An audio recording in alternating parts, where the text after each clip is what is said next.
Most of us have a problem of either thinking too high of ourselves or too lowly of ourselves. The scriptures tell us that we're supposed to have an accurate understanding of exactly who we are. But unfortunately, sometimes in order to make ourselves feel better or superior, we criticize others so that we might feel that we are better than they, or at least as good. We're going to see that God himself is going to take two of his own and teach them a lesson of humility. The context of the message today is that the people of Israel were complaining of their circumstances instead of being grateful to God for what he had done and what he was going to do. They didn't like their circumstances, and they were willing to change their circumstances for what they had in the past. Today, we're going to deal with a different kind of subject, if you will. Moses kind of took on the responsibility of the complaints when actually the complaints were against God.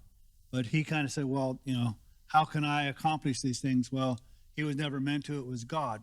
So ultimately, the complaints were against God and lack of faith in God. Today, we're going to take a look at what sometimes is even more difficult for us to handle.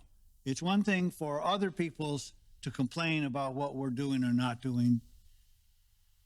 It's different, if you will, when your own family complains who you are, what you're doing or not doing. So if you have your Bibles, and you should, turn to the book of Numbers, and we're going to start with chapter 12, the first verse. Then Miriam and Aaron spoke against Moses. Now I want to say, Miriam and Aaron are Moses' siblings. Miriam was very impactful in the life of Moses because when he was born and the Egyptians were killing all of the male babies, she, after the parents hid him for a period of time, was able to take him, put him in a basket, and place him in the Nile. And then she followed that basket and saw that the wife of Pharaoh took the basket out and then went to Pharaoh's wife and said, I know who you can have as a witness to be able to feed the baby, which was Moses' mother, her mother. So she took courage in being able to do that, but she made sure that God still had a hand in Moses' life. Aaron, when Moses was tasked by God to go to Pharaoh and demand that Pharaoh let his people go, one of Moses' excuses was he couldn't speak well. So God said, oh, that's okay, we'll give you Aaron, who apparently has a silvery tongue, and we'll let him talk for you. And the interesting thing was when you read the book of Exodus, Aaron rarely talks. It's always Moses who's talking. So it was a nice excuse rather than a reason. And so they're his family members, and they've been an important part of Moses' ministry. And so this says, then Miriam and Aaron spoke against Moses. And then this is the reason why. Because of the Cushite woman who he had married, for he had married a Cushite woman. Now, we're going to see in a little bit that this criticism has nothing to do with what they now want. If Moses shouldn't have married a Cushite woman, then God would have told him that, and God would have dealt with him like that. For instance, when Moses was going to Egypt with his family, because his children had not been circumcised, there was health issues, and Zipporah, his wife, then circumcised the kids and threw the foreskins at him and was upset. And so there is the sense of that he remarried because it sounds like Zipporah died. They're complaining that apparently she's not a Hebrew. Well, Zipporah was not a Hebrew. She was a Midianite. Also, it doesn't seem to, by the context, to say, well, how would Moses meet a Cushite woman? Because they're in Arabia, Midian, and Cushite is in Africa. So it seems to me, logically, that this lady was a God-fearer and was traveling with the Hebrews because she was a God-fearer who at the time lived in Egypt. So I don't think he met her on the road to the promised land. So she was already there. So one possibility is because she's not Hebrew, but again, he didn't marry a Hebrew first time. The second may be because she's a Cushite, means that her skin is probably much darker, black, and maybe they had some prejudice against the color of her skin, or they just didn't like her, and that was the reason they gave. But they're complaining that he had married this woman. And notice then what they say is that, and they said, has the Lord indeed spoken only through Moses?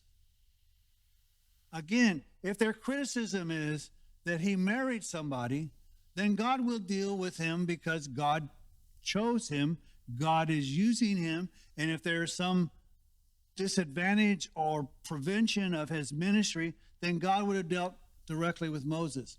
But instead, they decide that they're going to criticize him for something other so that they bring his idea and his reputation down. So, has he, God, not spoken through us as well? So they're saying, Moses doesn't have a lock on God's word. And because he married this Cushite woman, we all should be able to talk. And so we'll all be able to prophesy and say what God has said.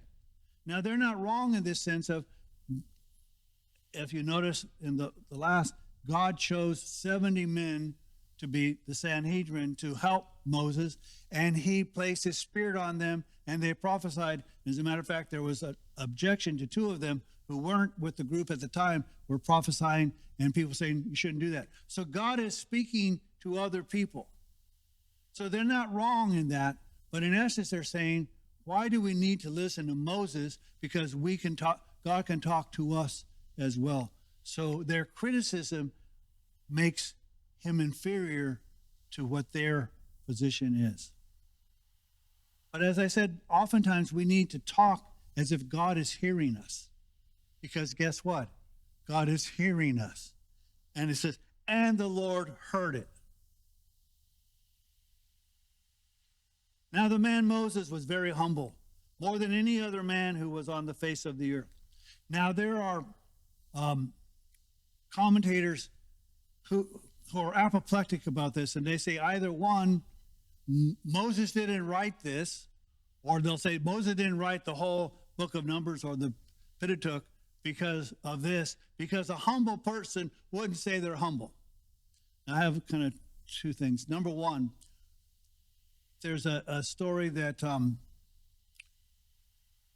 Benjamin Franklin wanted to improve himself, as he had apt to do, and so he listed a number of virtues.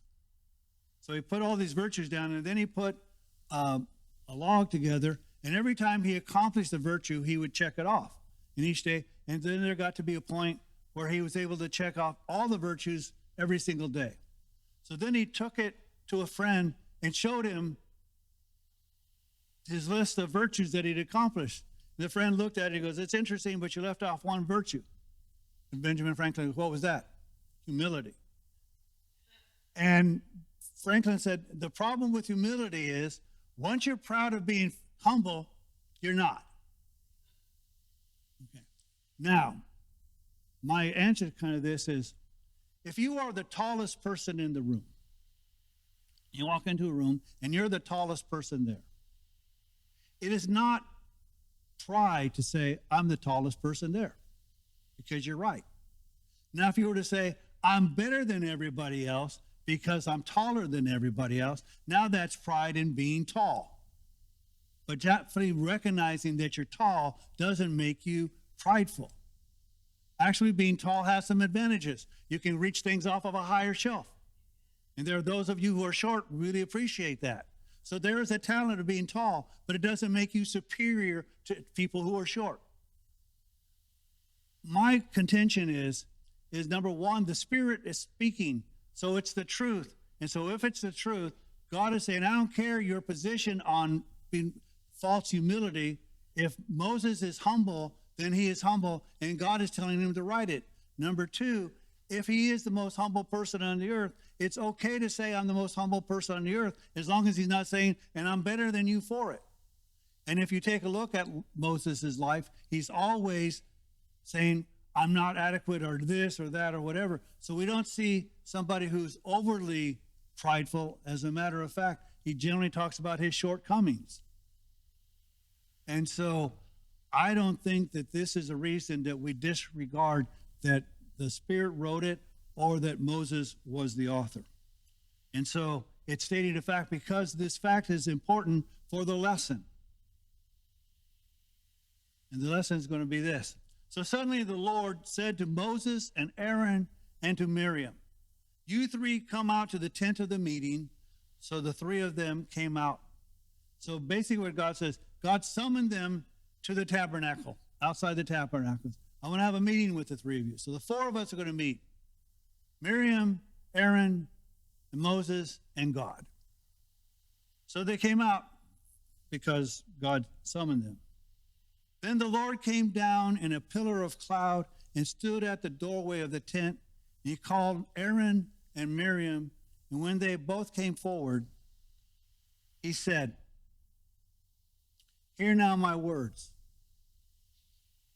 If there is a prophet among you, I, the Lord, shall make myself known to him. In a vision, I shall speak with him in a dream.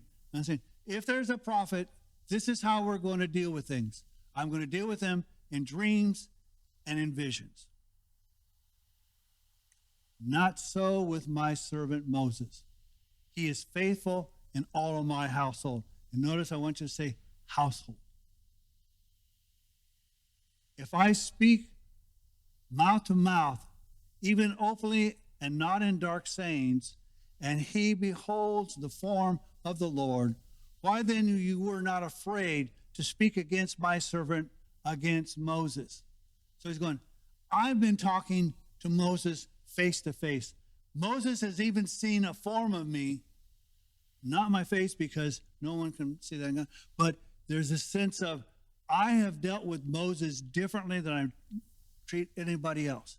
Moses I've called for this very purpose. I didn't call you. I didn't call others. I won't call other prophets. I called Moses specifically for this task, and he is my servant. And if he's my servant, who are you to criticize him? That would be like you going to your job, and I observe you, and then I start criticizing you. I'm not your boss. If your employer is happy with what you're doing, wonderful. Or if he doesn't know what that's his situation. But the deal is, you are not responsible for what I think and my criticism. And God is saying, he's my servant. If I have a criticism, I will criticize him. You're not involved. And you see, unfortunately, most of us fall captive to that criticism. We want to criticize rather than to teach. So for instance, if you're a coach or you're a parent or you're a pastor, you can yell and scream and berate somebody and say, why didn't you do this? You know, why didn't you catch the class? Or why didn't you do this? Or how come you're not more attended in church? Or all the criticism that one might offer, as to say, for instance, as a coach, this is how you get better at that. That's a good coach. As a parent, this child is how you get better at that situation. That's a parent. Rather than screaming at them because they failed, you teach them how to succeed. And again, hopefully as a pastor, that's what we do. We teach you how to succeed, to how to get closer to God, rather than yell at you for not being. Criticism all too often makes us feel better because we berate the person and say, well, I'm better than they.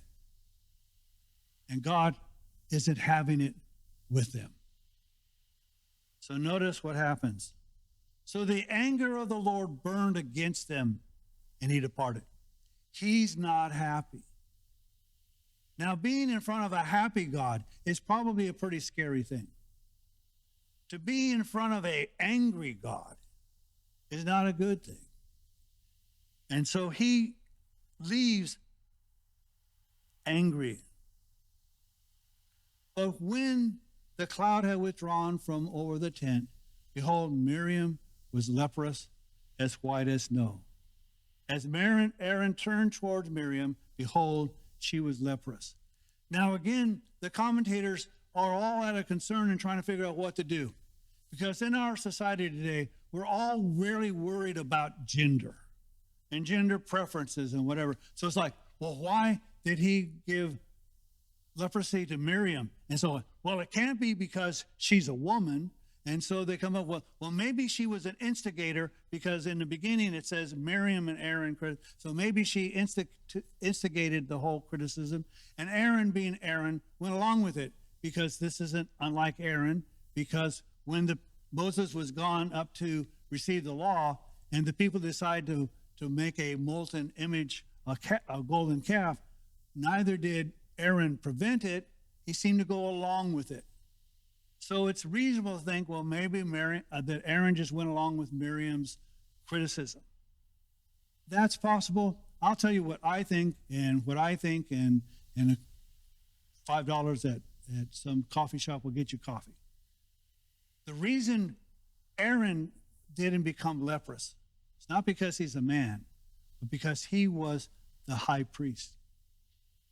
And if God gave him leprosy, then no one could access the tabernacle, because a leprous person would have to live not only not allowed into the tabernacle, but couldn't even be with the rest of the people. And because of Aaron's position, not because of his gender, did God provide mercy to Aaron, not for Aaron's sake, but what's the point of the high priest? Is to go in to offer an offering for the sins of the people. So I don't think it's a gender thing. This is what I think. It could be the other, that Aaron just went along. But those are your two possibilities that I think. But she's leprous. Now, leprosy is not a good thing. First, it starts off, and like I said, you're white as snow, and then your skin starts falling off, and you eventually die of it. And it's contagious. That's why you got to be separated. Then Aaron said to Moses, "O my Lord, I beg you, do not account this sin to us, in which we have acted foolishly and in which we have sinned." So notice Aaron immediately acts as repenting, one, because of his official duty, and two, because he's involved. And he goes, Miriam has been given leprosy for doing exactly what I did. We both sinned. Please, I beg you not to hold this, because we acted foolishly. We were foolish people for doing this. And therefore we sinned. Oh, do not let her be like one dead, whose flesh is half eaten away when he comes from his mother's womb. So Aaron understands the eventual result of what Miriam has been judged with. And he's not wanting her. Again, he's the high priest, but he's also her brother. He doesn't want his sister to suffer and to be excluded from the camp. Moses, being Moses, acted as an intermediary. Moses cried out to the Lord, saying, "Oh God, heal her, I pray." He could have said, well, she did criticize me. She didn't like my wife. I don't have to hear her yapping, so yeah, let her stay outside the camp. But he doesn't. He finds mercy in that. So he seeks God, because God was the one who provided the judgment. But the Lord said to Moses, "If her father had but spit in her face, would she not bear her shame for 7 days?" Now I want you to notice, Moses was said that he was faithful in all the household. God isn't saying that Miriam isn't his. As a matter of fact, he's making the analysis saying, well, if her father had such contempt for what she did that he spit in her face, that she would be shamed by that, I'm God the Father. Why should she not bear shame for doing what she did. So Moses has been told, I'm going to modify this, but there is a reason that I'm going to make sure so that she understands the shame of it, and that she learns humility, and that she learns not to speak against my servant again. Let her be shut up for 7 days outside the camp, and afterward she may be received again. So God's saying, I'm going to make her at least be publicly recognized that she has to be excluded from the camp for a week, and then she will be healed and she can come back to the camp. But I'm going to make her take care of her shame. All too often, when we sin, we want no consequences from the sin. We want God to immediately give us forgiveness and mercy and no results. God is saying, I'm going to modify my judgment so that she doesn't carry it for the rest of her life, but she is going to carry it for a period of time to teach her humility. So Miriam was shut up outside the camp for 7 days, and the people did not move on until Miriam was received again. So they stayed there for a week because Miriam was outside, and so she would be unprotected if they continued to move. So God, again, was continuing to be merciful because he could have put her outside the camp, and then she would be subject to wild animals or attack or whatever. But he makes sure that the people stay where they are so she continues to be protected.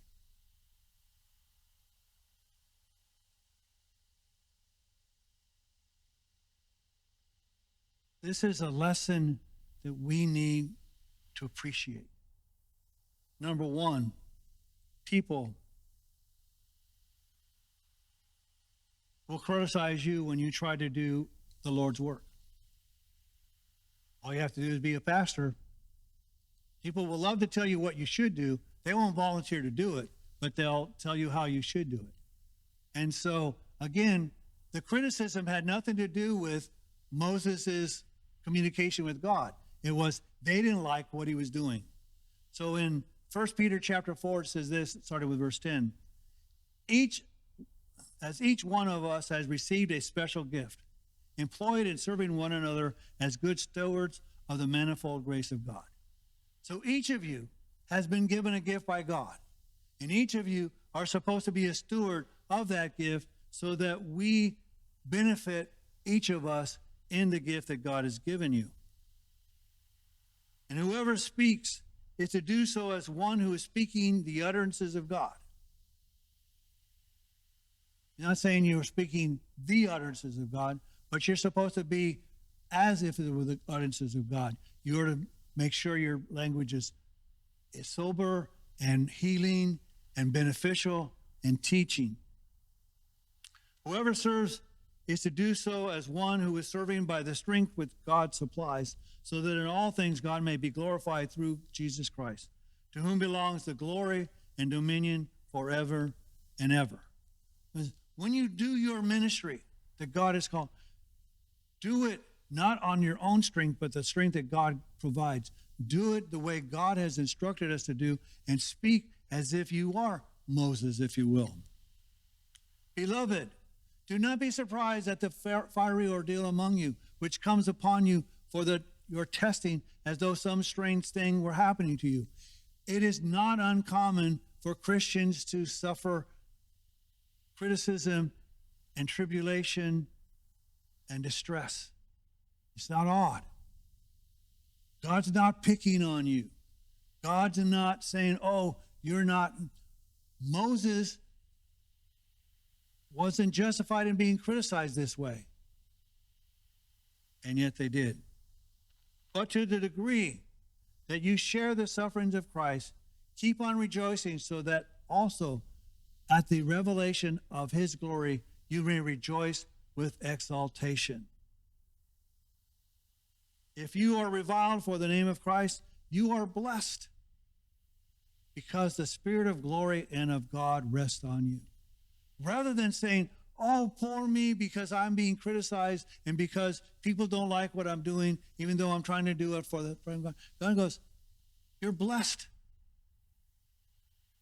because people are objecting to your ministry, which means you must be effective. Because if you're not effective, no one notices and no one cares. So consider it a blessing when you're reviled, when you're criticized, So we need to change our attitude when these things come. Now, I know it's much easier to have self-pity and complain that why aren't they loving me the way I ought to, because I'm only doing it for their best interest. It's not unusual. 1 Peter chapter 5, verse 6 says this, "Therefore, humble yourselves under the mighty hand of God." So he tells us we are not to be prideful, because pride goes before the fall. And one of the great things that God hates is pride. He goes, humble yourself before God. He's God, you're not. Humble yourself, understanding you're not the tallest person in the room. That God is there to get the stuff on the top shelf. It's okay. Humble yourself on the mighty hand of God. And once you have done that he may exalt you at the proper time. Now, there may come a time, or there may have been a time, where everybody in your group of people, or in the church, or whatever, thinks you're a wonderful person and whatever, and they want to give you great gifts and whatever to say, oh, you're such an awesome person. Until tomorrow when they change their minds. So if we seek the glory of others, even if we get it, it won't last long. But when God glorifies us at the proper time, it's an eternal glorification. I would rather be glorified by God than approved by the whole world, because his lasts forever. The scriptures also tell us why we need to be humble. In 1 Corinthians, it tells us that there are not many wise, there are not many mighty, not many noble who God chooses. But God chooses the weak things of this world so that he may glorify himself. So when God calls you to do something, rather than being like Moses, I can't do it and whatever, God, you called me, therefore you must be willing to give me the power to do that which you have called me to do, not because I'm significant, because if I'm significant, you won't get any glory. So you have determined that I am so utterly incapable of doing this, but with you doing it, it'll get accomplished. You'll get the glory. So we ought to be rejoicing, God, that he called us to be on his team. It's like being on an undefeated team that's not lost a game ever. And you don't even, let's say it's basketball, and you don't even know how to dribble. And you can't shoot the ball more than 3 feet up, and the basket's 10 feet. So you're a lousy player. No one would want you except God. Because God goes, I'm going to give you strength. And you're going to dribble that ball like nobody's ever dribbled that ball. And you're going to slam dunk, not from 10 feet, but from above the actual backboard. Because my power, and people are going to go, whoa, that's not humanly possible. And you go, that's right, because God is the one who did it. So we need two things. When we are called to ministry, to make sure that we understand who we are. And when God accomplishes what God accomplishes, not to take the credit, not to be prideful, but to be humble. And then when other people are doing things that God has called them to do, rather than be critical, say, God, if they're wrong, you talk to them. You deal with them. They're your servant. You chastise them. You do whatever you do. And I'll pray for them, and I'll try to remove this boulder or log out of my eye as you remove the speck out of theirs. So many people want to feel better because somebody else is worse off than they. You'll hear, well, I didn't have any shoes until I saw the person with no feet. So that makes you feel better? Wonderful. Should make you pray for that God gives the people feet. We want to make ourselves feel better. Don't make ourselves feel better. Be better servants. Because you are who God called you to be. Not because of what I've called you, and not because of what somebody else called you, and not because of what other people criticize you, but you are who God says you are, because it's God who's called you, and God you're responsible to. Not to me, not to others. You are called by God in his household. And he's going to correct his household when they don't act right. And all God's people said.